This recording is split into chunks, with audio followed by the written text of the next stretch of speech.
Morning po, meron po tayong ding follower na nagtanong po ulit. Okay, nais ko lang po i-address. Ako po ang inyong licensed real estate broker, Francis Lagman. Itanong mo kayo po. Ngayon po, yung follower po natin, ang tanong po niya is, meron po daw bang karapatan yung bayaw niya sa minana nilang magkakapatid, sa namayapa nilang ina, namayapa nilang nanay. Wala silang anak nung kapatid niya, pero gusto nung bayaw niya na tumira doon sila sa lupa. Meron daw bang karapatan yung bayaw niya? Kung wala po silang anak, bana ninyo ang lupa mula sa namayapang nanay nyo, hindi automatic ang karapatan ng bayaw nyo. So, ano ang batas sa mana? Ang mana ay para sa inyo bilang magkakapatid po. Okay?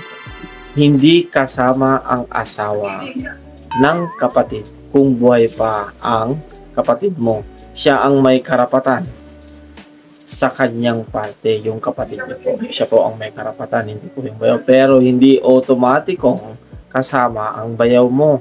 Kung pumanaw ng kapatid mo po, maaaring mana ng bayaw mo ang parte ng asawa niya, depende sa conjugal property rules po.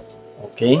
So, pwede ba siyang tumira sa lupa? Kung pumayag po kayong magkakapatid, pwede siyang manatili bilang nakikitira.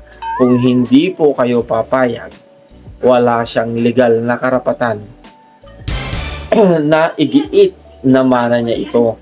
So, ito, kaya nasa inyo po kung gusto nyo po siyang patirahin dyan, nasa sa inyo po ang desisyon, hindi po sa kanya, kasi wala po siyang legal na karapatan, hindi po siya automatiko, kasi ang mana po ay talagang para po sa inyong magkakapatid lamang.